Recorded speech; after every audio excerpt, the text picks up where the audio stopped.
आज आखिरकार मोदी सरकार ने अपनी सांप्रदायिक और तुष्टीकरण की राजनीति को परवान चढ़ाते हुए लोकसभा में वक्फ अमेंडमेंट बिल को पेश कर ही दिया। उम्मीद के मुताबिक भरपूर हंगामा।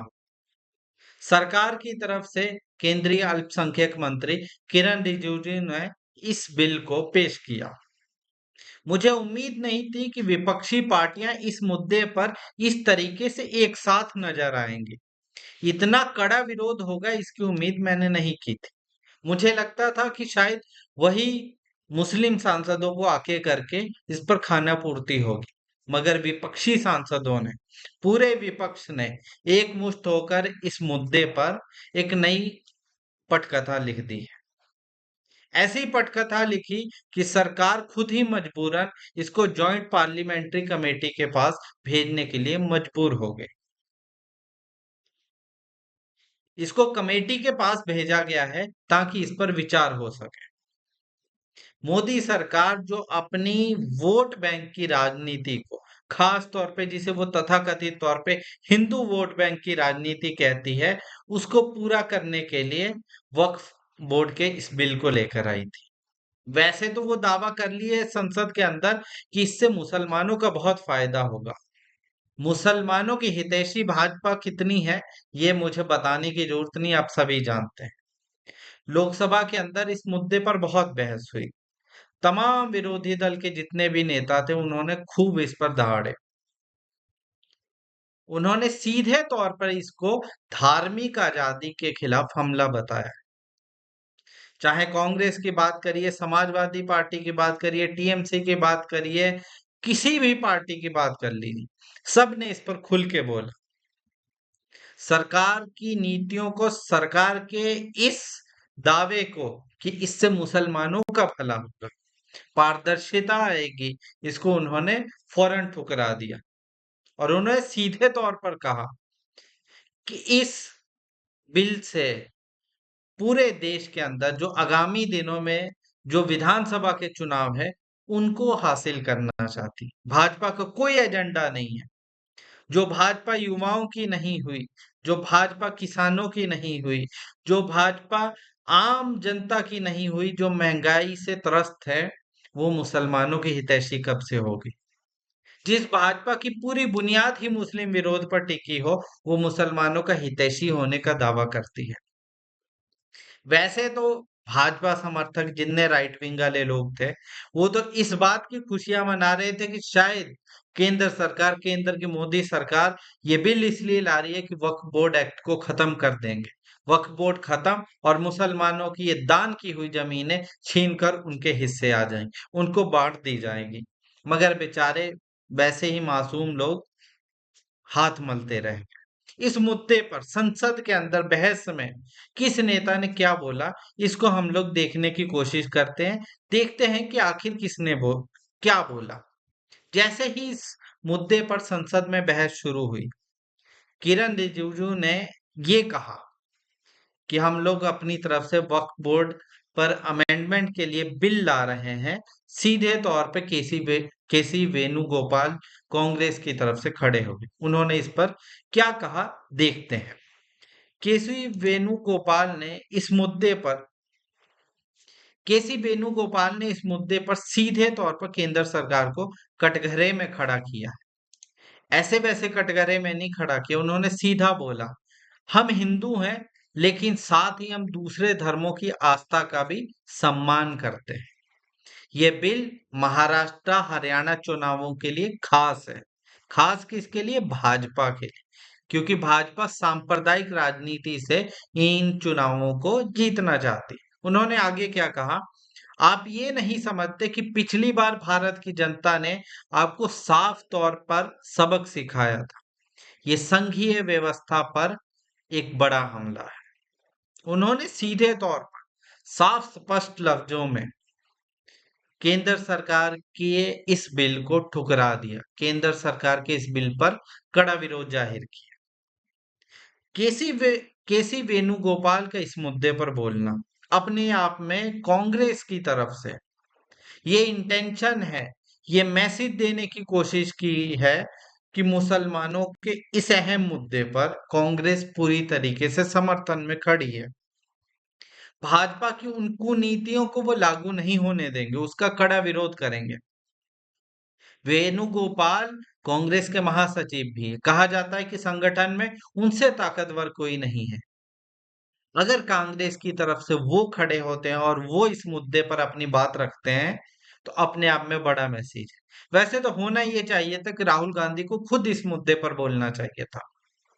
वक्फ बोर्ड का मुद्दा खाली मुसलमानों का नहीं है, ये सभी माइनॉरिटी पर हमला करने की शुरुआत है। ये भारत के सेकुलर फैब्रिक को खत्म करने की शुरुआत है। इसलिए इस मुद्दे पर मुझे लगता है कि राहुल गांधी खुद बोलते तो और बेहतर रहता। इस मुद्दे पर दूसरे नंबर पर सपा के सांसद मौलाना मुहिबुल्लाह नदवी बोले थे। उन्होंने ऐसा बोला, ऐसा लग रहा था कि वो दिल से उनका अपना मुद्दा है, उनके घर पर किसी ने डाका डाला हो और उस पर बोल रहे हैं। उन्होंने सीधे तौर पर इस मामले में भाजपा की मोदी सरकार को, केंद्र में जो मोदी सरकार बैठी है, उसको कटघरे में खड़ा किया और तल्ख सवाल पूछे। इतने तल्ख सवाल पूछे कि भाजपा के जितने भी मेंबर थे, जो हमेशा मेद थपथपाने का ही काम करते हैं, वो चिल्लाने लगे थे। उन्होंने इस बिल के मुद्दे पर जो मुख्य बिंदु बोला था, वो ये था कि उन्होंने कहा कि ये बिल मुसलमानों को टारगेट करने वाला है। आखिर हिंदू भाइयों को वक्फ संपत्ति बोर्ड में शामिल करने की जरूरत क्या है? इस बिल के अंदर कहा गया है कि वक्फ बोर्ड के अंदर 2 गैर मुस्लिम मेंबर भी होंगे और ये अपने आप में बड़ी हैरानीजनक बात है। इसमें आगे उन्होंने कहा कि ऐसा ही रहेगा तो क्या काबा की सम्मति में भी हिंदू भाइयों को शामिल किया जाएगा? सीधे तौर पे उन्होंने कहा कि वक्फ बोर्ड मुसलमानों की निजी और धार्मिक आस्था से जुड़ा हुआ मामला है। वक्फ क्या है? वक्फ वो जो किसी मुसलमान ने अपनी निजी संपत्ति को अपने समुदाय के भले के लिए दान कर दिया और उसका इस्तेमाल किसी निजी या सार्वजनिक चीज के लिए नहीं हो सकता, सिर्फ मुसलमानों के भले के लिए हो सकता है, क्योंकि मुसलमानों के नाम पर ही अल्लाह के लिए उसको दान किया गया है। ऐसे मामले में अगर सरकार ये कहे कि इस पर हमारा दावा है, सरकार ये कहे कि इसमें हम बाकी लोगों को भी शामिल करेंगे, तो सवाल तो जरूर उठेंगे। इसी मुद्दे पर एमआईएम के मुखिया असदुद्दीन ओवैसी ने क्या कहा, वो भी सुन लीजिए। वक्फ प्रॉपर्टी पब्लिक प्रॉपर्टी नहीं है, जो मैंने अभी बताया आप। वक्फ प्रॉपर्टी का मतलब है मस्जिद और दरगाह की जगह। मस्जिद के लिए अक्सर मुसलमान अपनी संपत्ति, निजी संपत्ति को दान करते हैं, जिसे वक्फ कहा जाता है।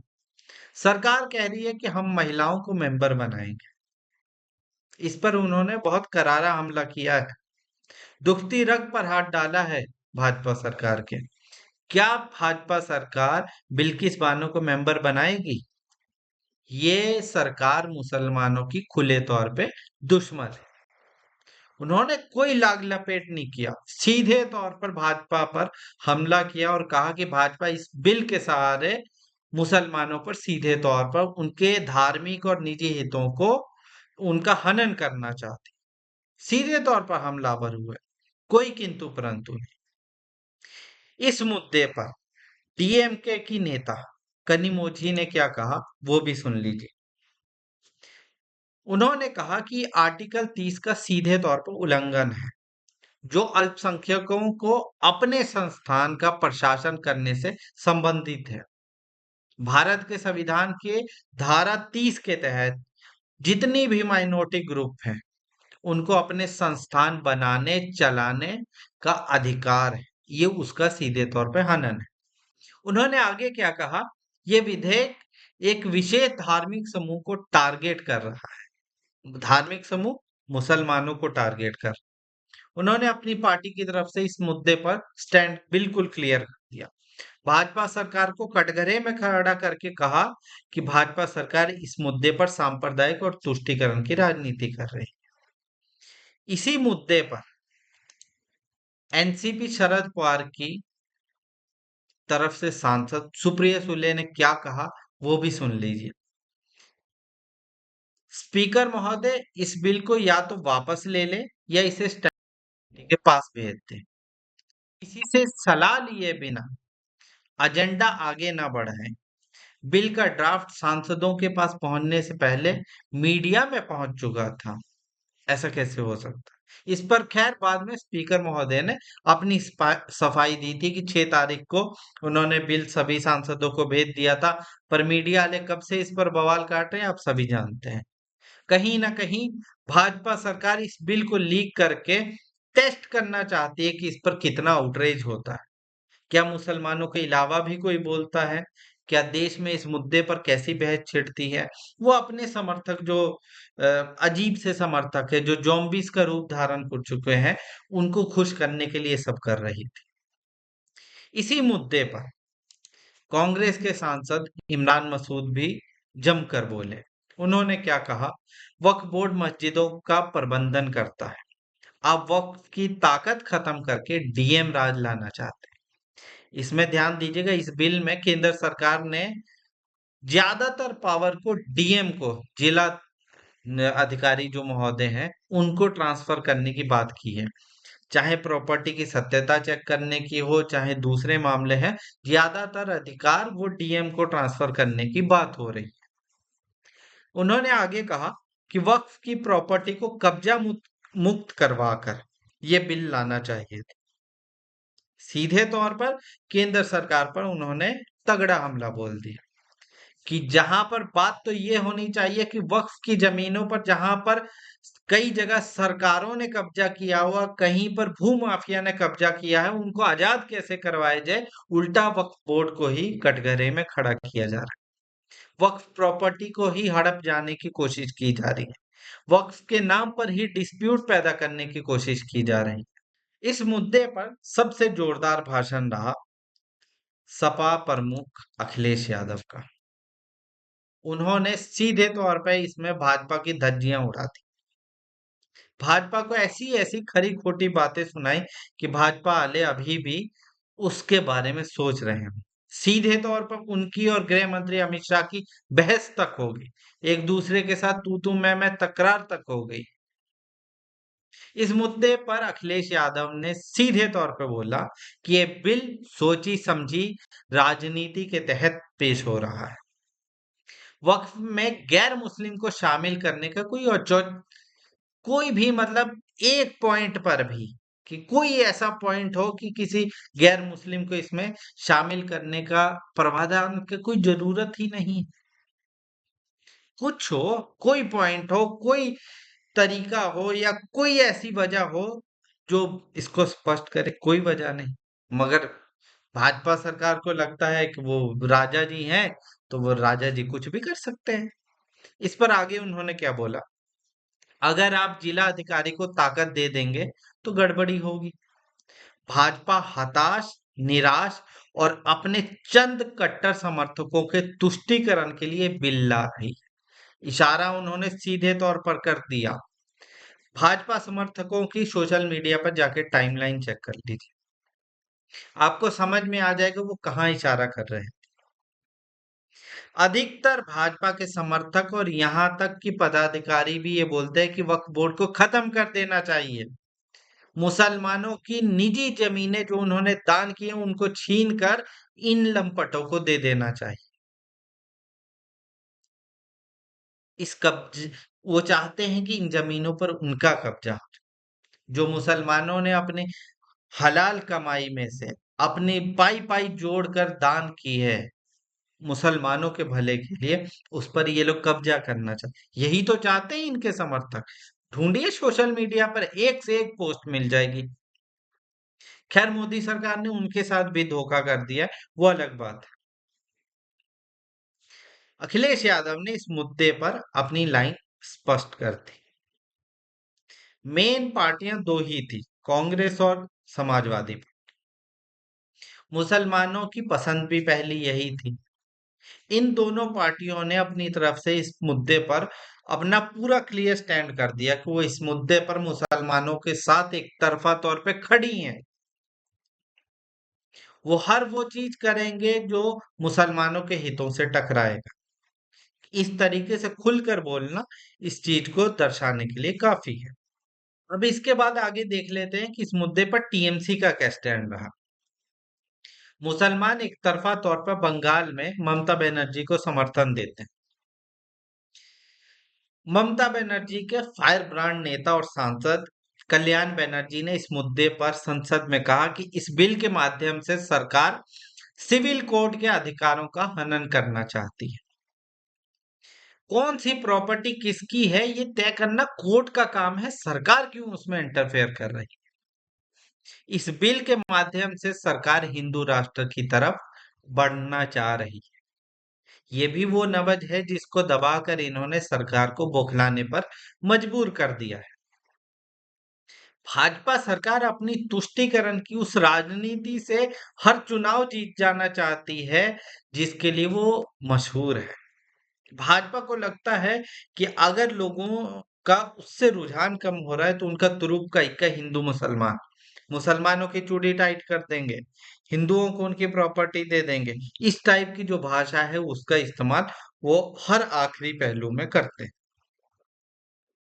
इस मुद्दे पर समर्थन में तो विपक्षी पार्टियों ने अपना पूरी तरीके से समर्थन दे दिया कि हम मुसलमानों के खिलाफ होने वाले किसी भी बात को कबूल नहीं करें।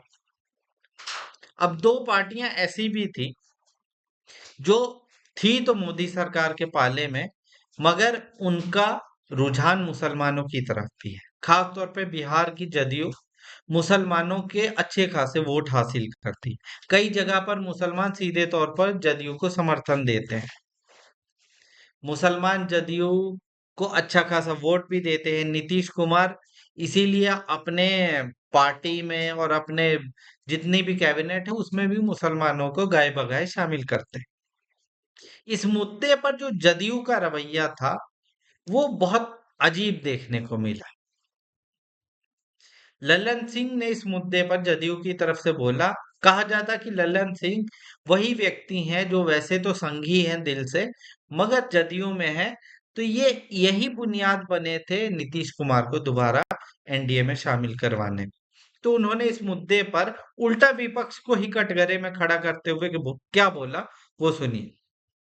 इस बिल को मुसलमान विरोधी बताने की कोशिश की जा रही है। ये बिल मुस्लिम विरोधी नहीं है। ये बिल मस्जिदों पर लागू करने के लिए नहीं है। एक निरंकुश संस्था को कानून में बांधने के लिए लाया जा।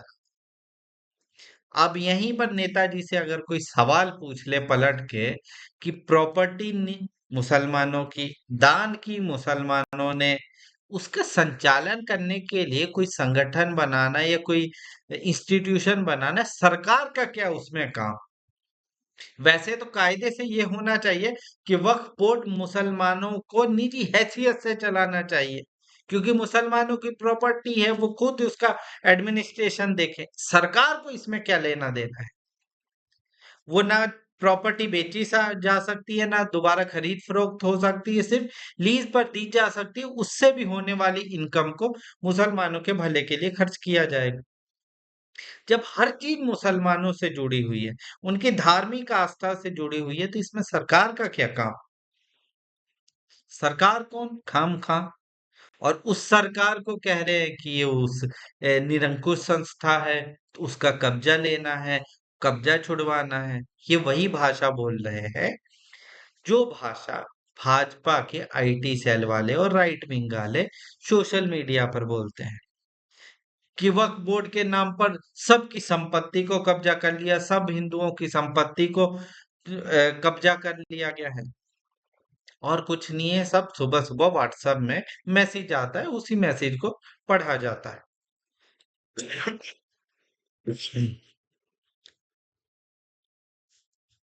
इस मुद्दे पर जो सबसे विवादित बोले, ये जो एकदम ऐसा लग रहा था कि आईटी सेल ने उनको लिख कर दिया है कि आपको ये बोलना है, वो शिवसेना शिंदे गुट के श्रीकांत शिंदे थे।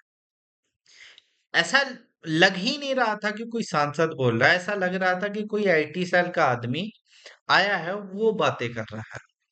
क्या बोला, देश में एक ही कानून चलेगा। भाई साहब को पता नहीं क्यों लगता कि देश में 2 3 4 5 कानून चलते हैं। संविधान के हिसाब से कोई कानून नहीं चलता। वक्फ बोर्ड का एग्जिस्टेंस होना इनके लिए मतलब 2 कानून चलने के बराबर है। मुसलमानों की प्रॉपर्टी मुसलमान चलाएगा ना। अब ये चाह रहे हैं कि महोदय को उसका एडमिनिस्ट्रेटर बना दिया जाए, उसका चेयरमैन बना दिया। शायद हो सकता है इनकी इच्छा हो। आगे क्या बोले, आपको अलग कानून की जरूरत क्यों है? वक्फ बोर्ड के लिए अलग कौन सा कानून है? बता दीजिए भाई। कोई अलग कानून नहीं। वक्फ तो मुसलमानों की तरफ से दान की गई प्रॉपर्टी के एडमिनिस्ट्रेशन के लिए सरकार की तरफ से बनाया गया केयर टेकर के तौर पर एक इदारा है। इससे ज्यादा कोई हैसियत नहीं। सरकार ही उसको अपॉइंट करती है। मगर महोदय को अलग ही भ्रम में जीना है।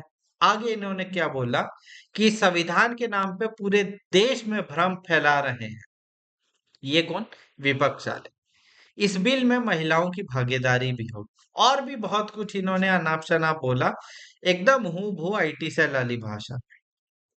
अब मुद्दा ये है कि वक्फ के मामले में केंद्र सरकार या मोदी सरकार इतनी इंटरेस्टेड क्यों?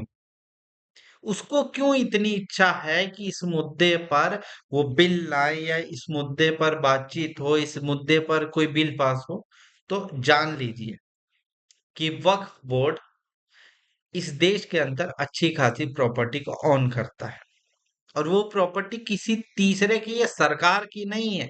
मुसलमानों द्वारा दान की गई अर्थात वक्फ की गई जमीनें हैं। उनका संचालन वक्फ बोर्ड करता है। सरकार चाहती है कि चोर दरवाजे से उसमें उसकी एंट्री हो जाए। मुसलमानों की प्रॉपर्टी में कोई गैर मुस्लिम उसका मेंबर बन जाए,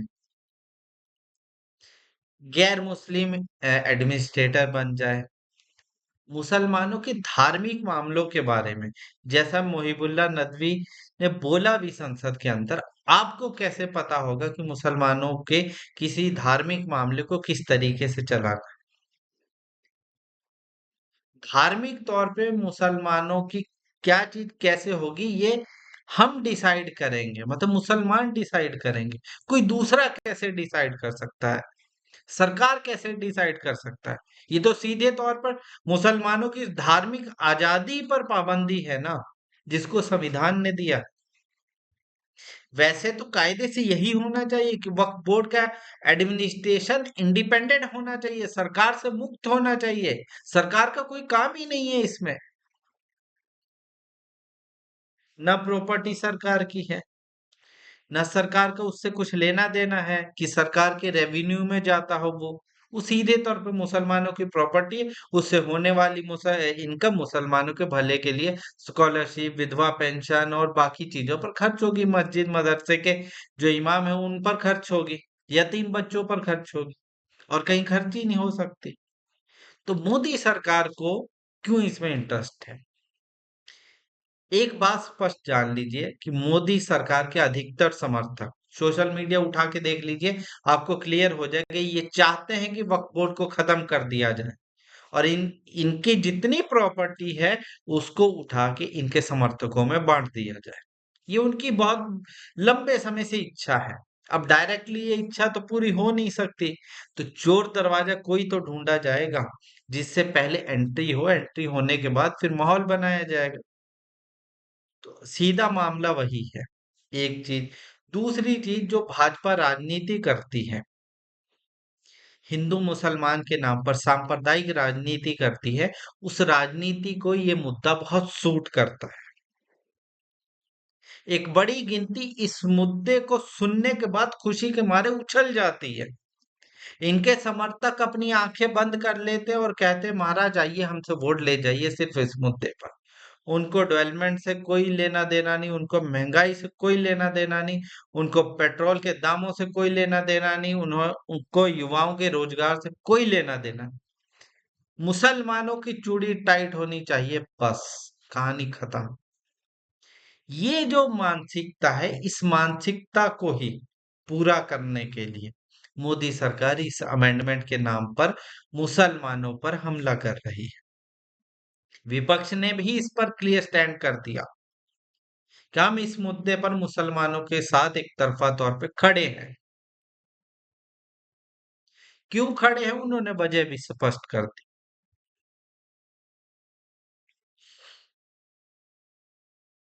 अब इस मामले में होगा क्या कि मोदी सरकार चाहती है कि इस बिल के जरिए माहौल बनाया जाए, और वो माहौल उन्हें जो आगामी विधानसभा चुनाव है, खास तौर पे महाराष्ट्र, झारखंड और हरियाणा, यहाँ पर उसे फायदा पहुंचे सीधे तौर पे।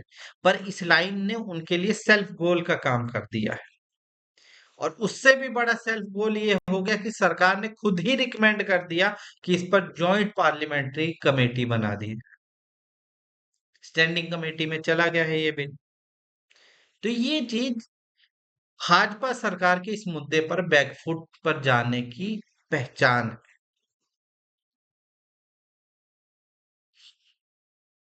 भाजपा वैसे तो साबित करती है कि वो बहुत ताकतवर है, मतलब वो किसी की नहीं सुनती, वो कठोर फैसले लेने के लिए प्रचलित है। मगर इस मामले में वो बैकफुट पर चली गई। विपक्ष की एकता और इस बिल को जेपीसी में भेज देना, ये अपने आप में इस बात की मिसाल है। इस पूरे मैटर के ऊपर कि वक्फ बोर्ड में अमेंडमेंट क्यों भाजपा सरकार करना चाहती है, और जो राजनीति हो रही है हिंदू मुसलमान के नाम पर, आप क्या सोचते हैं, आपकी क्या राय है, आप हमारे साथ जरूर साझा करें। हम कोशिश करेंगे कि आपके उन विचारों को भी अपने इन शो में पेश करने की कोशिश करें। आपके सुझाव हमारे लिए बहुत महत्वपूर्ण है। आप अपने सुझावों को हमारे साथ साझा करिए। हम आगामी जो शो होंगे उसमें इन चीजों को पेश करने की कोशिश करेंगे, और हमारे इस चैनल के साथ जुड़े रहिए ताकि आपको इस टाइप की और इंफॉर्मेटिव वीडियोस मिलती रहे। धन्यवाद।